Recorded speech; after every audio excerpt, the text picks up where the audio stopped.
The Messiah's revelation: love, sacrifice, and humility. The sun dipped low in the sky, casting golden light over the rocky hills of Caesarea Philippi. The disciples followed Jesus in silence, their sandals crunching against the dry path. They had been with him for months, seen him do wonders they couldn't explain, healing the sick, feeding thousands, calming storms. But today, something felt different. Suddenly, Jesus stopped walking. He turned to face them, his eyes serious but kind. The disciples froze, sensing that something important was about to happen. "Who do people say I am?" Jesus asked, his voice calm but firm. The disciples hesitated, then Andrew spoke up. "Some say you're John the Baptist. Others think you're Elijah," James added, "or maybe one of the prophets who came back to life." Jesus nodded, his expression unreadable. He stepped closer to them, and his next question was like a lightning bolt. "But what about you? Who do you say I am?" The disciples exchanged uneasy glances. The question hung in the air, heavy and unspoken. Their minds raced with everything they had seen: blind men seeing, storms obeying his command, bread multiplying in his hands.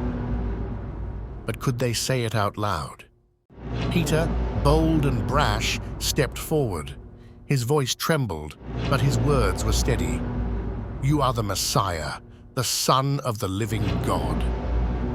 As the disciples grapple with the implications of his mission, they confront the profound call to follow him through hardship and service. The world seemed to stop. The other disciples stared at Peter, then at Jesus, waiting for his reaction. Jesus' face broke into a smile, filled with joy and pride. "Blessed are you, Simon, son of Jonah," he said. "You didn't figure this out on your own.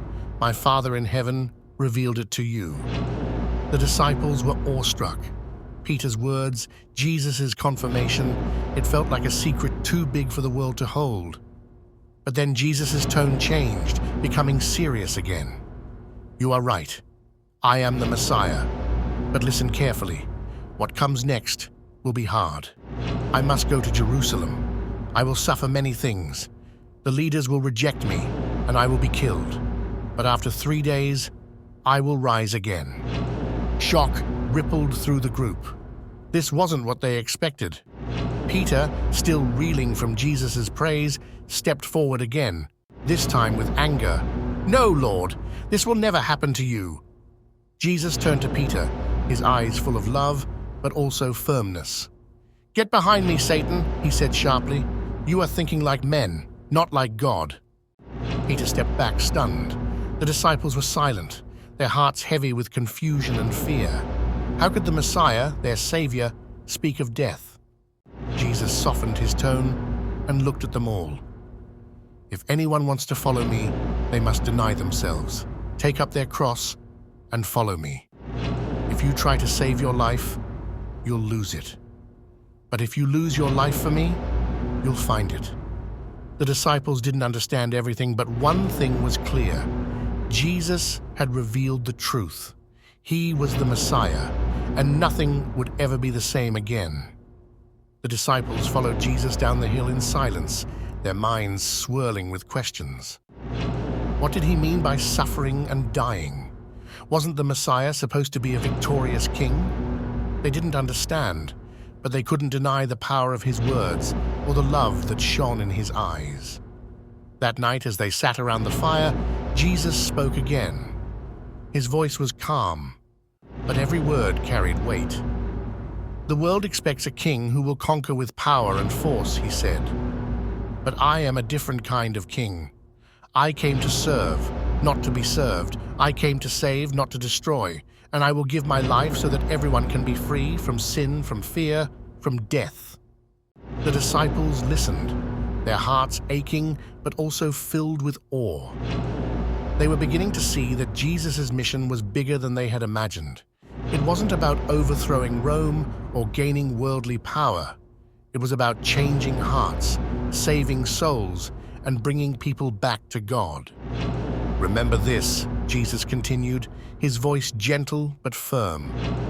"The greatest love is to lay down your life for others. That is what I will do. And if you follow me, you must love like that too. You must be willing to put others first, to forgive, to serve, and even to suffer for what is right." The fire crackled as his words sank in. The disciples didn't understand everything, but they knew they had a choice to make. One by one, they looked at Jesus and nodded. Yes, they would follow him. The story of Jesus revealing he's the Messiah teaches us deep lessons about love, sacrifice, and humility. The story of Jesus revealing he's the Messiah teaches us deep lessons about love, sacrifice, and humility. The story of Jesus revealing he's the Messiah teaches us deep lessons about love, sacrifice, and humility. Jesus showed that being great doesn't mean having power or riches. True greatness comes from serving others with love and kindness, even when it's hard. Jesus was willing to give everything, even his life, to save others. We are called to love others the same way, putting their needs before our own and being willing to make sacrifices for them. The disciples thought the Messiah would come to be a worldly king. But Jesus' mission was far greater. He came to save the whole world. Sometimes we don't understand God's plan, but we can trust that he knows what is best.